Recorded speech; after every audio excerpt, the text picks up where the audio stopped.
They say your wedding night reveals the truth about your marriage. But I never imagined mine would reveal the truth about the two people I trusted more than anyone.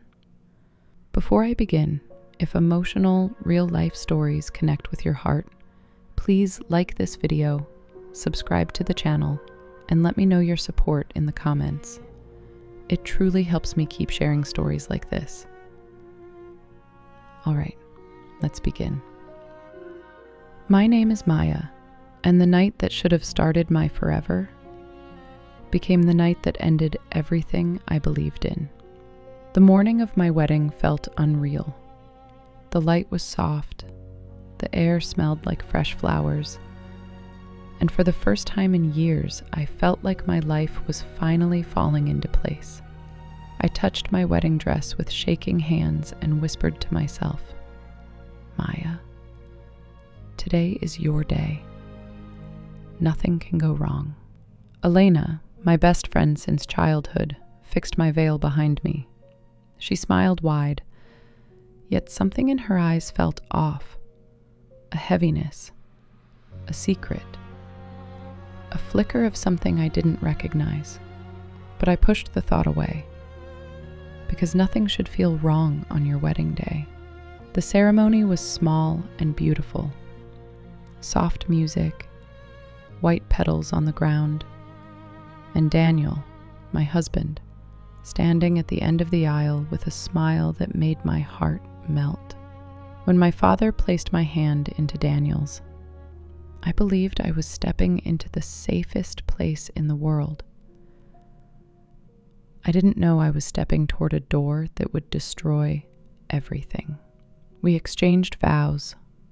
We kissed. Everyone clapped. And I kept thinking, this is it. This is love. This is my future.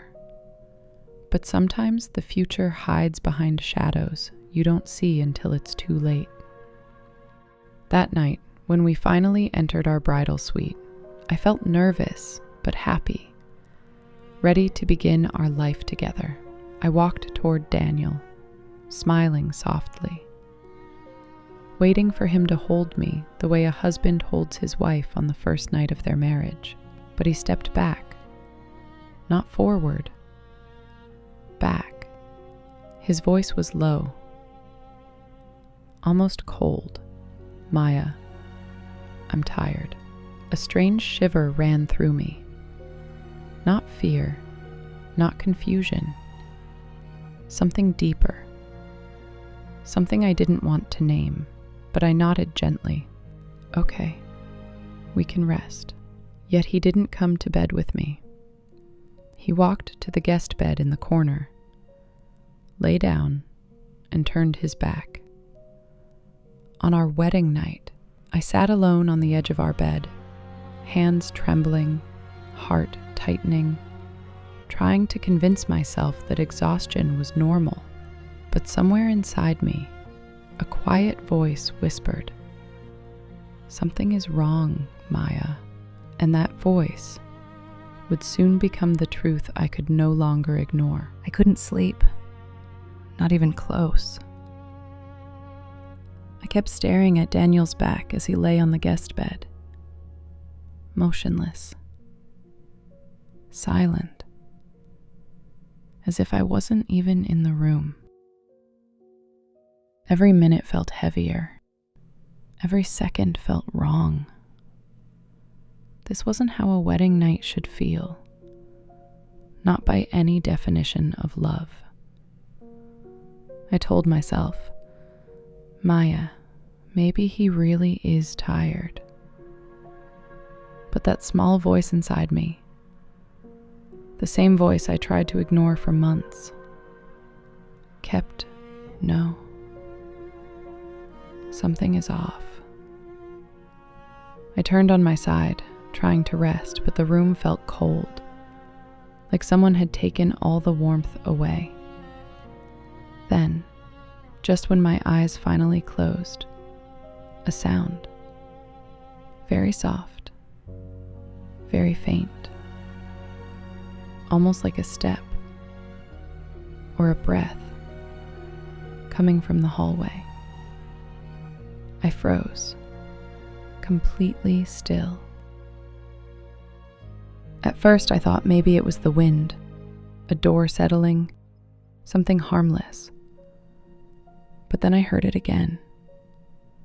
A whisper. A muffled voice. Not Daniel's, not mine. My heart started pounding so hard I felt it in my ears. I sat up slowly, careful not to make a sound, careful not to wake the man who had already abandoned me on the first night of our marriage. The sound came again, clearer this time. Someone talking. Someone moving. Someone trying not to be heard. I stepped off the bed, my bare feet touching the cold floor, and walked toward the door, pulled by an instinct I could no longer silence. The hallway was dim, washed in a soft golden glow from the small night lamp near the stairs. I held my breath, listened, and there it was, the sound again. It wasn't coming from downstairs. It wasn't from the living room. It was coming from the guest room at the end of the hall.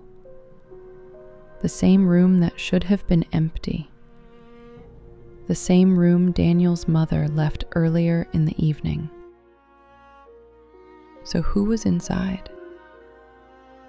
And why? On my wedding night?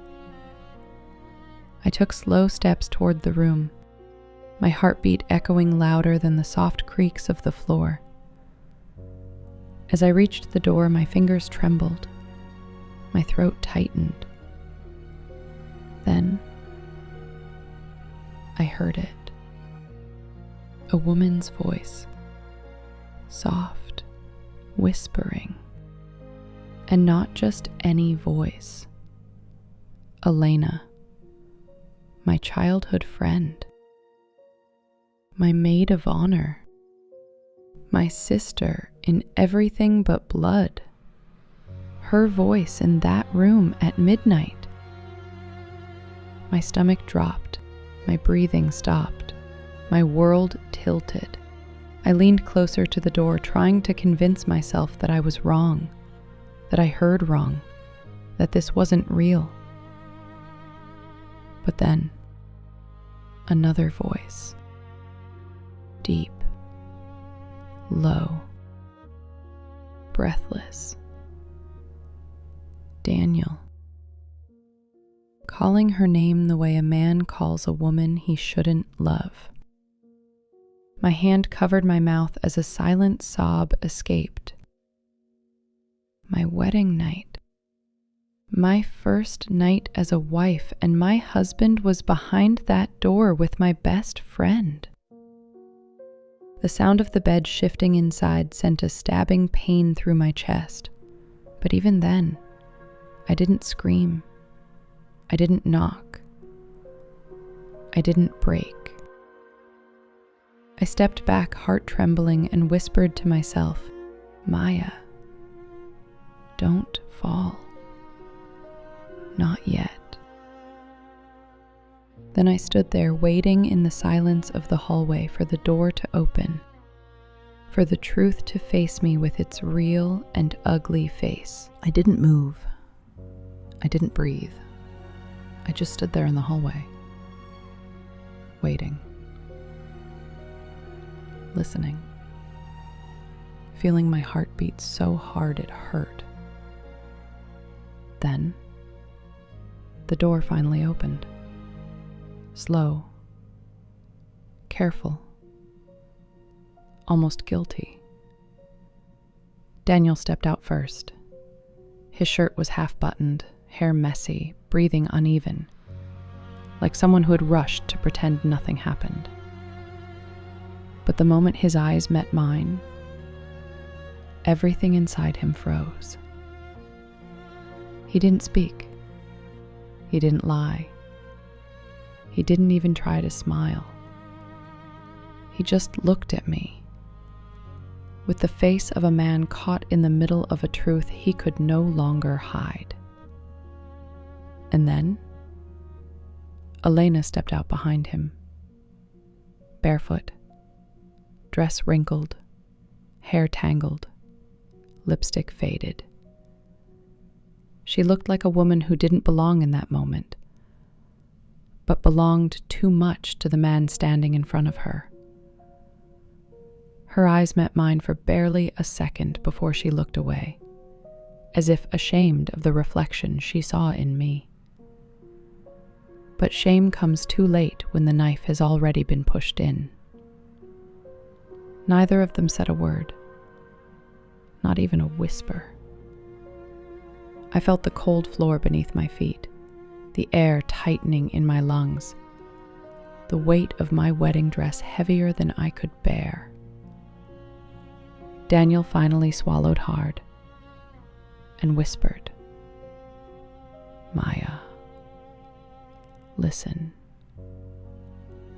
I lifted my hand, not to hit him, not to stop him, just to say, no, not yet. Because I wasn't ready to hear lies. Not when the truth was standing right in front of me. Elena took a step forward, her voice shaky, nervous. "Maya, please. It's not what you think." A small, bitter smile escaped me. The kind of smile that comes from a heart that has learned the truth the hardest way. I said softly, "Say it again, Elena. Say the part where you call my husband's name in the dark." She stopped breathing. Daniel stepped back slightly, as if the floor had cracked under him. They didn't know I heard everything. They didn't know I had been standing outside the door listening to every sound that broke my heart piece by piece. Daniel's lips parted, but no words came out. His silence was louder than any confession. For the first time, I realized something frightening. I wasn't crying. My tears were gone. My grief had dried. What remained was a quiet strength I didn't know I had. I stepped closer to them both. The hallway felt smaller, colder, as if the whole world was holding its breath. "Maya, let me explain," Daniel said, voice trembling. I looked straight into his eyes and whispered, "Don't insult me with explanations." He flinched as if my voice itself had cut him. Finally, I stepped aside slightly and said one word. "Move."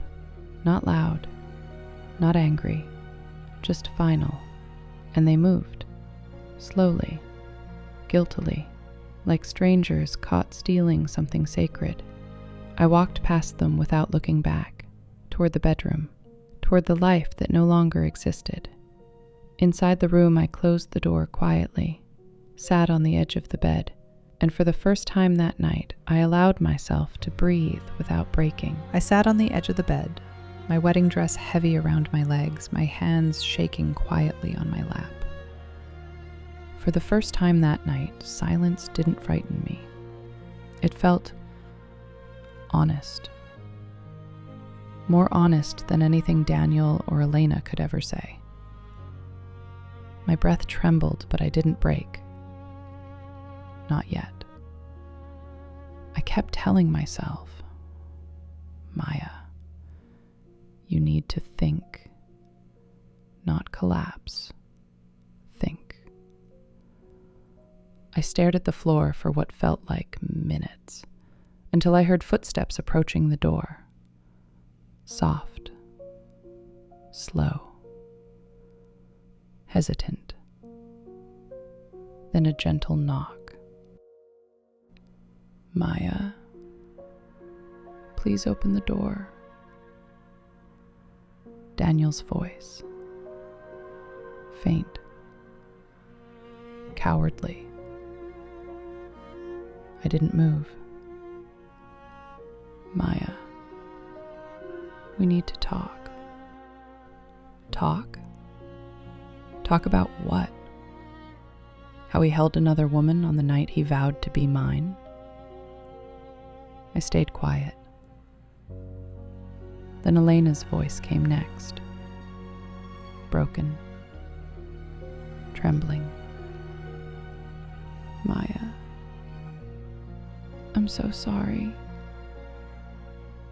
Please. It wasn't supposed to.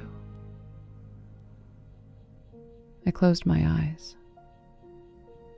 Her voice used to comfort me. Now it felt like a blade.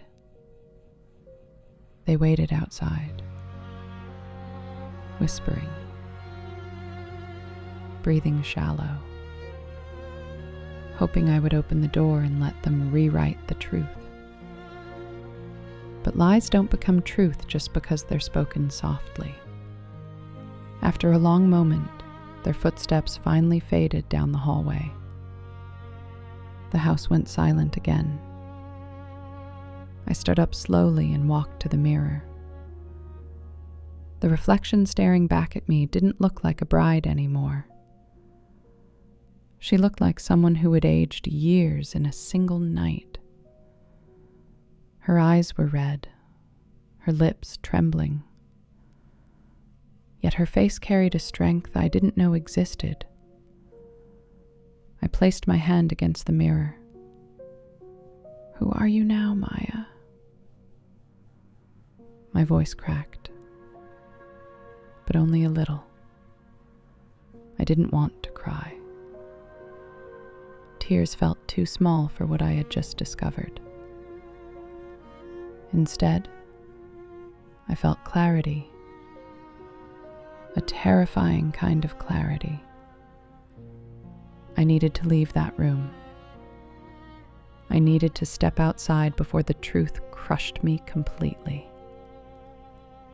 I opened the door and walked out, barefoot, in my wedding dress, down the hallway that still held the echoes of their betrayal. The house was quiet. Blankets draped over chairs, flowers wilting in vases. Everything looked untouched, yet nothing felt pure anymore.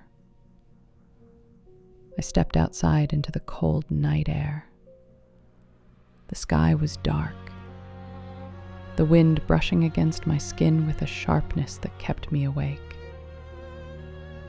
I walked across the garden, through the soft glow of the lanterns, past the place where we had danced hours earlier. Every step hurt. Every breath felt heavy. But I kept walking, because staying still felt like death. I reached the quiet patio and sat on one of the wooden chairs, pulling the wedding dress close to myself like a shield that no longer belonged to me. I looked up at the sky, and for the first time that night, tears finally fell. Not loud, not dramatic, just real. Soft tears for a version of me that no longer existed. And as I cried quietly into the night, one truth settled deep inside my chest. This wasn't the night my marriage ended. No. This was the night I found out my marriage had never even begun. The night felt endless. I don't know how long I sat there, on that cold wooden chair, my wedding dress wrapped around me like a memory I wanted to tear apart but couldn't. The wind was quiet, the sky was dark, and the world felt painfully still, as if even the universe didn't know what to say to me. After what felt like hours, I finally stood up. My body felt heavy, but my mind felt strangely clear. I walked back inside, step by step, as if returning to a home that no longer belonged to me. The hallway was silent. The doors were all closed, except one. The guest room door was slightly open now. Not wide, just enough to show that the people inside had left in a hurry. I didn't look inside. I didn't need to. I had heard enough. I went straight to my bridal suite and gathered my belongings. Not everything, just what mattered. My phone, my bag, my dignity. Everything else could stay buried in that cursed night. As I opened the door to leave, I felt a familiar voice behind me. Maya? Where were you? It was my mother. Her hair messy from sleep, her face worried. She walked closer, her eyes scanning my broken expression, my wrinkled dress, my trembling hands. Maya, what happened? Her voice cracked. Mothers can sense heartbreak before a single word is spoken. I opened my mouth, but no sound came out, just a shaking breath. She took my hand, held it tight, and whispered, "Tell me." And I did. Not everything, not every detail, but enough. Enough for her face to change, enough for her heart to break with mine. She hugged me without asking more questions. No judgment, no demands. Just warmth. The kind I had been waiting for all night. She whispered into my hair, "You don't have to stay here, Maya. Let's go home." Home. The word felt like medicine. I nodded slowly. We walked quietly through the hallway. No one was awake. No one saw us leave. Outside, the early morning light was beginning to rise. The world looked new, clean, different. But I didn't feel new. I felt hollow, like someone had scooped out everything inside me. My mother wrapped her shawl around my shoulders as we walked toward the car. I looked back once, only once, at the house that had held my dreams just a few hours ago. Now it held the grave of my innocence. And as we drove away, I whispered to myself, "Don't break now, Maya. Not yet. You'll break when you're safe." Car ride home felt unreal. The world outside the window passed by in slow motion. Empty roads, sleepy houses, the soft glow of dawn spreading across the sky. But inside me, everything was chaos. My mother didn't speak. She kept one hand on the steering wheel and the other resting gently near my knee, close enough to comfort me without forcing me to talk. I was grateful for that silence. It felt safer than any words could. When we reached home, the house felt exactly the same. Same warm lights, same familiar scent, same quiet corners. But I had changed. I walked to my room slowly, as if entering a place I no longer recognized. The moment the door closed behind me, I finally let myself fall onto the bed. No tears, just exhaustion. Hours passed, maybe minutes. I couldn't tell. Then my phone buzzed. I stared at the screen. My heart tightened. 27 missed calls. From Daniel, from Elena, from unknown numbers, probably his family. A long list of messages. Some short, some desperate, some filled with excuses I never asked for.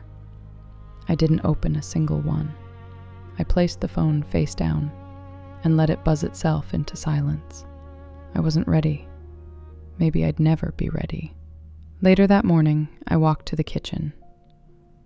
My mother was sitting quietly, a cup of tea in her hands. She looked at me, not with pity, but with strength. "Maya, sit with me." I sat beside her, hands wrapped around a warm mug I couldn't bring myself to drink from. She took a slow breath. "You didn't deserve this. None of it. but you will not let this moment define your whole life." Her voice was soft, but firm. I looked at her. A woman who survived her own storms long before mine began. "How do I move on, Mom?" My voice cracked. "Just a little." She placed her hand on mine, one breath at a time, one truth at a time. "And the first truth is, you did nothing wrong." Her words settled deep into the cracks inside me. I didn't know what my future looked like.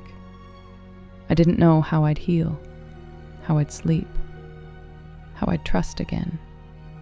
All I knew was that I had survived the night I thought would destroy me. And maybe that was the first step. That evening, I finally gathered the courage to pick up my phone. Not to respond, not to forgive, just to read the message Daniel had sent at 6:14 a.m. A single line. "Maya, please, you have to believe me. There's something I need to tell you." Something he needed to tell me. My stomach twisted. What else was there that I didn't know? I stared at Daniel's message for a long moment. "There's something I need to tell you."